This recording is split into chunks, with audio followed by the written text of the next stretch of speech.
सबिंदु सिंधु सुस्खलतरंगभंगरंजितं द्विषस्तु पापजातजातकारिवारि संयुतं कृतान्तदूतकालभूतभीतिहारिवर्मदे त्वदीयपादपङ्कजं नमामि देवि नर्मदे। नमामि देवि नर्मदे, नमामि मातु नर्मदे, त्वदीयपादपङ्कजं नमामि देवि नर्मदे। ॐ नमो जी आद्या वेद प्रतिपाद्या जय जय स्वसंवेद्या आत्मरूपा। सर्वांना नमस्कार। नर्मदे हर, नर्मदे हर, नर्मदे हर। आज आपण पुढील अध्यायास सुरुवात करूया। अध्याय 16वा आहे। रेवाखंडाच्या उत्तर भागातील हा 16वा अध्याय आहे। ह्या उत्तर भागामध्ये सुरुवातीला मैयाचं अवतरण कसं कसं झालं प्रत्येक कल्पात मन्वंतरात असं दिलं आहे आणि मैयाच्या तटावरती कोणकोणती तीर्थ आहेत, तसंच किती तीर्थ आहेत, प्रत्येकी व्यक्तिगत किती तीर्थ आहेत, म्हणजे विष्णूंनी स्थापन केलेली किती किंवा श्री शंकरांनी स्थापन केलेली किती किंवा विविध ऋषीमुनी आहेत त्यांनी सुद्धा वेगवेगळ्या ठिकाणी तटावरती मैयाच्या तटावरती तीर्थ स्थापन केलेली आहे। त्यामुळे अनेकदा एकाच तीर्थाचं 2-3 वेळा वर्णन पुराणामध्ये पण आपल्याला पाहायला मिळालेलं आहे। एकाच तीर्थाच जसं आता आपण जमदग्नी तीर्थाचं आधीसुद्धा उल्लेख आलेला आहे आणि आत्तासुद्धा पुन्हा आपण कालही उल्लेख पाहिलेला आहे। तर असं त्या ऋषीमुनींनी एकाच ऋषीमुनींनी वेगवेगळ्या ठिकाणीसुद्धा तीर्थ स्थापन केलेली आहेत, शिवलिंग स्थापन केलेली आहे, तपस्या केलेली आहे। तर त्यानुसार ती तीर्थ निर्माण झालेली आहेत। आज आपण पुढील अध्याय पाहूया। तर आजचा अध्याय आहे अध्याय 16वा, रुदाख्यान। अध्याय 16वा, अध्यायाचं नाव आहे रुदाख्यान। ओम नमो नर्मदाय, ओम नमो नर्मदाय। श्री मार्कंडेय उवाच अथान्यं संप्रवश्यामि संगमं लोकविश्रुतं बृहत्या नर्मदायास्तु सुरासुरनिषेवितं। मुनिश्रेष्ठ श्री मार्कंडेय वदले, यानंतर आता लोकप्रसिद्ध सुरासुरांनी सेवित बृहती व श्री नर्मदा संगमाबद्दल कथन करतो। वृक्षवेलींनी व्याप्त विंध्य पर्वताने सेवित, तसेच चाफा, बकुळ, अशोक, पुन्नाग, मदन, सुगंधी नागकेशर, जाई, गुलाब, पारिजातक, आंबा, जांभूळ, कवट, नारळ, फणस, खजूर, बोरे, डाळिंब, कडुलिंब, अरुष्कर, पिंपळ, संत्री आदी वृक्षांनी शोभित त्या स्थानी एक निषाद नीच कुटुंबाच्या पोषणासाठी भोजन ठेवून श्री महादेवासाठी जलतोंडात भरून घेऊन गेला। त्या अज्ञानीने भक्तिपूर्वक श्री महादेवाला स्नान घालून एक फळ अर्पण केले। दररोज तो श्री महादेवाचे पूजन करत होता। उत्तरायणात त्याने डावाडोळा अर्पण करून विधीपूर्वक पूजन केले। हे राजा, श्री नर्मदा नेत्र संगमाबद्दल मी तुम्हाला सांगितले। राजा युधिष्ठिरने विचारले, हे पूज्य मुनिश्रेष्ठ, तो नेत्रसंगम कसा झाला याबद्दल मला कुतूहल वाटते, मी ते ऐकू इच्छितो। श्री मार्कंडेय वदले, एक दिवस व्यतिपात व संक्रांती योगात निषादने खूप फुले घेऊन शिवालयात प्रवेश केला। तिथे त्याला श्री महादेवाचे तिसरे नेत्र दिसले नाही। तेव्हा आश्चर्याने तो विचार करू लागला, हा कोण पापी आहे की ज्याने देवाचे तिसरे नेत्र हरण केले। हे भरतवंशोत्पन्न राजा, हा विचार मनात येताच त्याने तीक्ष्ण बाणाने स्वतःचे नेत्र काढून ते श्री महादेवाच्या मस्तकावर लावले। हे कृत्य करताना त्याचा थरकापही झाला नाही व त्याच्या मनात दीनताही जाणवली नाही। तेव्हा श्री महादेव निषादवर प्रसन्न झाले. हसतमुखाने श्री महादेव बदले इच्छित वर माग. श्री महादेवाच्या कृपाप्रसादाने त्याची बुद्धी निर्मळ झाली. श्री मार्कंडेय म्हणाले की श्री महादेवाचे वचन ऐकून तो निषाद साष्टांग प्रणिपात करून म्हणाला, देवेश, जर आपण प्रसन्न आहात व वर देऊ इच्छिता तर हे महेश, सर्व निषाद पशुपक्ष्यांसहित अन्य पापी निज पुत्र पुत्री व पशूंना आपल्या कृपाप्रसादाने शिवलोक प्राप्त व्हावा. प्राण्यांच्या हितार्थ मी हाच वर इच्छितो. निषाद श्रेष्ठाचे हे वचन ऐकून श्री महादेव बदले, माझ्या कृपा प्रसादाने तुझ्या सर्व इच्छा पूर्ण होतील. हे युधिष्ठिर, हे सांगून श्री महादेव अंतर्धान पावले.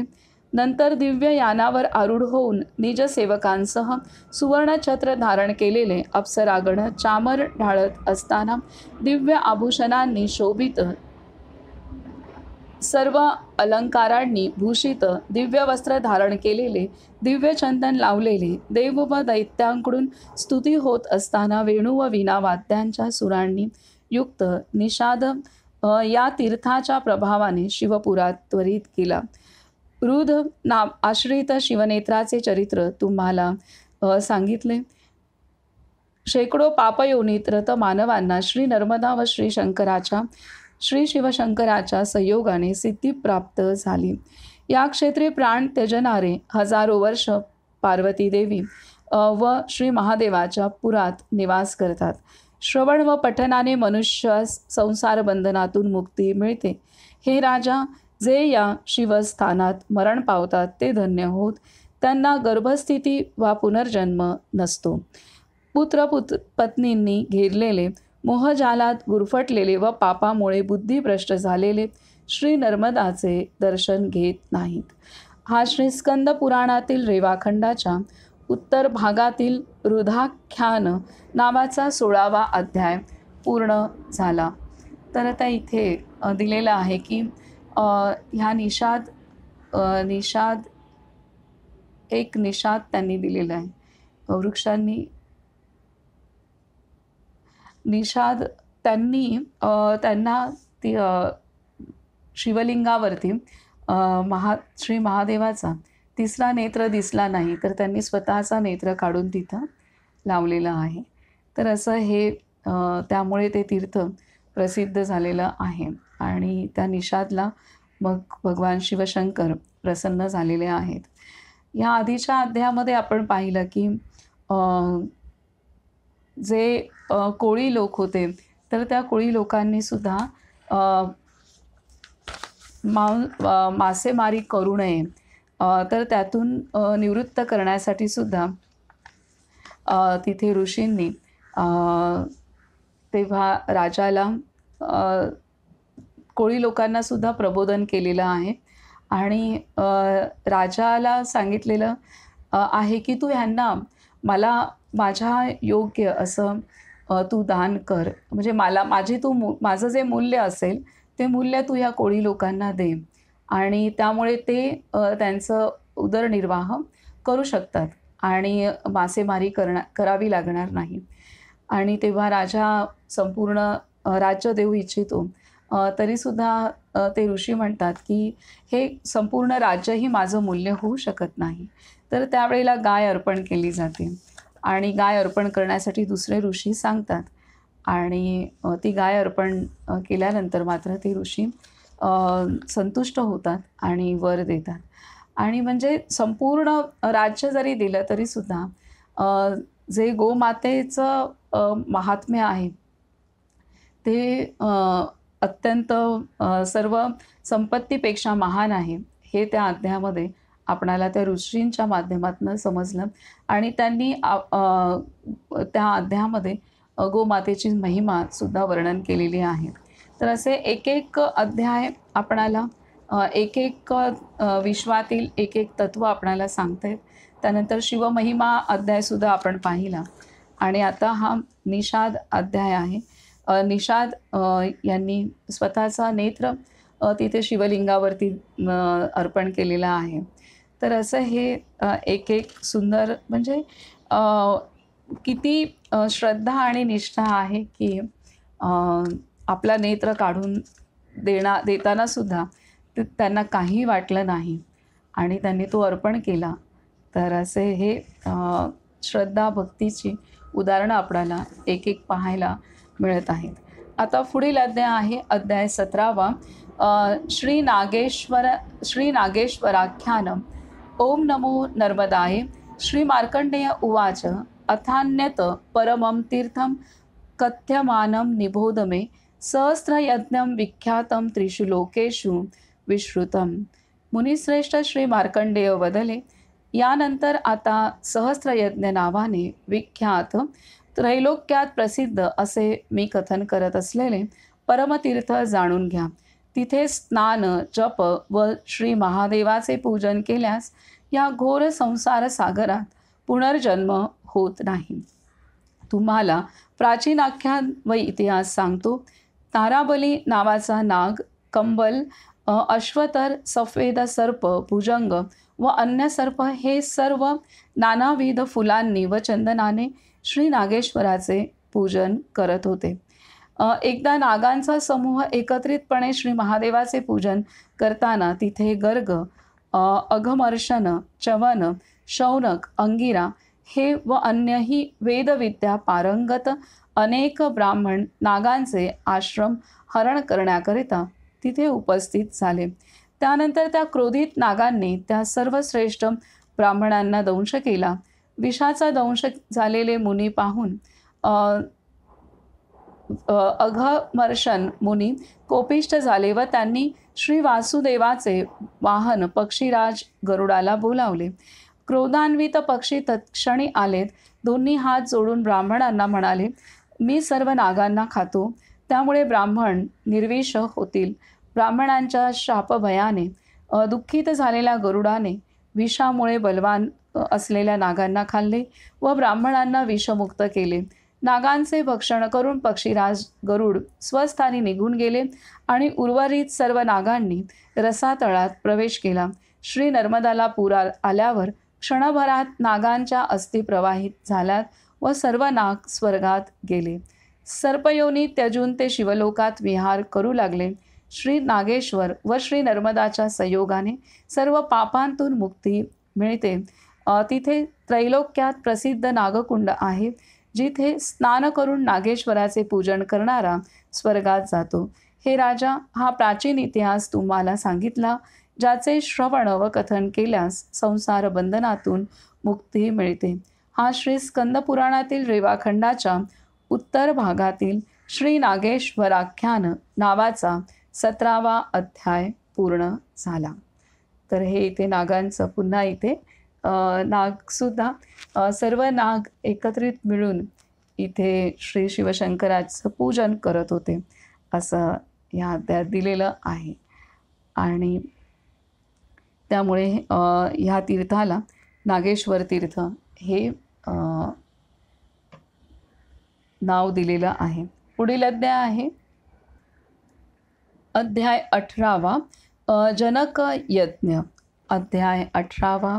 जनक यज्ञ. ओम नमो नर्मदाय. श्री मार्कंडेय उवाच. अथान्यत कथयिष्यामि तीर्थं च जनकोत्तमं रेवाया उत्तरे कुले सर्वसिद्धिप्रदायकम्. मुनिश्रेष्ठ श्री मार्कंडेय वदले, यानंतर आता श्री नर्मदाच्या उत्तर तटावर सर्व सिद्धिदायी एका उत्तम जनक तीर्थाबद्दल सांगतो. तिथे अश्वमेध तसेच शतमेध आणि सुरासुरांनी नमस्कृत सहस्त्रमेध जाणण्यास योग्य आहेत.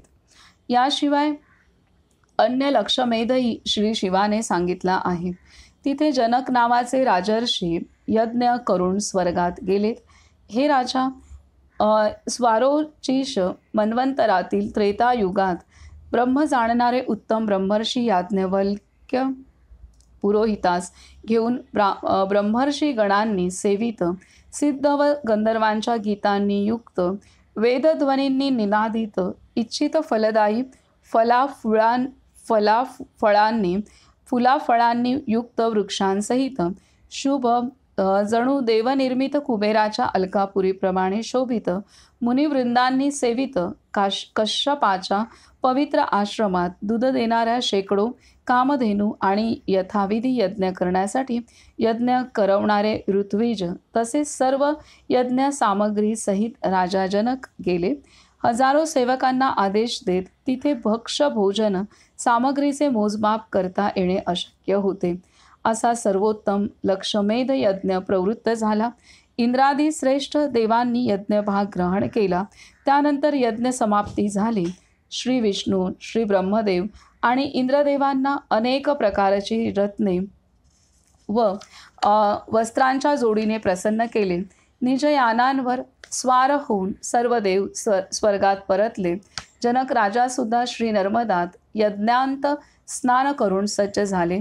श्री महादेव व श्री विष्णूचे पूजन करून वरदानाच्या प्रभावाने दिव्य यानावर स्वार देवांसहित इंद्राप्रमाणे सुवर्ण छत्र धारण केलेले अप्सरागण वारा घालत गीत गात असताना नाना अलंकारांनी भूषित जनक राजाला पाहून धर्मराज उठले आणि यानासमोर पायी चालत गेले. अर्घ्य व पाद्य आदी पूजनाच्या सामग्रीने युक्त असे हात जोडून म्हणाले, तप, ध्यानयोग, दान, देवपूजन तसेच श्री महादेव व श्री नर्मदाच्या प्रसादाने तुम्ही सर्व लोक जिंकले. यशवंत धर्मराजाजवळ जनक राजाने व्यक्त केले, प्रभाकर सूर्याप्रमाणे तुमची मूर्ती आहे. श्री ब्रह्मदेव, श्री विष्णू व श्री महेश हे या सर्व कर्माचे साक्षी आहेत. या प्रकारे राजा जनकाच्या संवादात धर्म अधर्माचा विचार चालू होता. त्या कालावधीत घंटिकांनी भूषित वेणू व वीणा वाद्यांच्या सुरांनी युक्त अप्सरगणांकडून सेवित दिव्य यानावर आरूढ होऊन देवराज इंद्र तेथे आले. श्री नारद पर्वत तसेच अजून श्रेष्ठ मुनी राजा जनक आलेले कळताच धर्मराजाच्या नगरात आले. क्रोधरहित धर्मराजाला पाहून ते मोठमोठ्या आसनावर बसले आणि यथायोग्य पृथक पृथक पूजन केले. त्यांच्यातील श्री नारदाने धर्मराजाला विचारले, महाराज, इहलोकात कोणते देश, पर्वत, पवित्र नद्या, आश्रम व तीर्थ आहेत जिथे मनुष्याने केलेले दान, होम व तप क्षीण होत नाही, हे तत्वतः कथन करावे. हे महाराज, आपणास सूर्यपुत्र म्हणून जाणतो. हे महाराज, आम्ही आपणास सूर्यपुत्र म्हणून जाणतो. तेव्हा आज आपण सर्वांचे यथावत क्रमाने कृपया वर्णन करावे. धर्मराज वदले, हे मुनिराज, शिवलोकात मी जसे श्रवण केले तसेच तुम्ही ऐका. मथुरेत कल्माशपाद राजा विख्यात होता. यासारखेच नाभाग नावाचे राजर्षी अयोध्येचे राजा झालेत. महात्मा नाभाग राजर्षीचे यान वर व त्याखाली कल्माशपादचे यान सर्व देवांनी पाहिले. तेव्हा या दोन्ही महात्म्यांचा शिवलोकात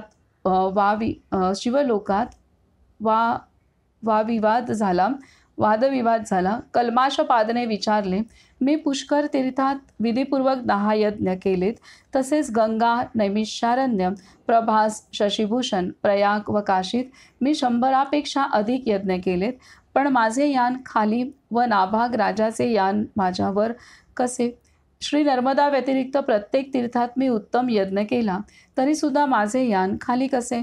श्री महादेव वदले, हे महाभाग राजा, मी जे सांगतो ते जाणून घे.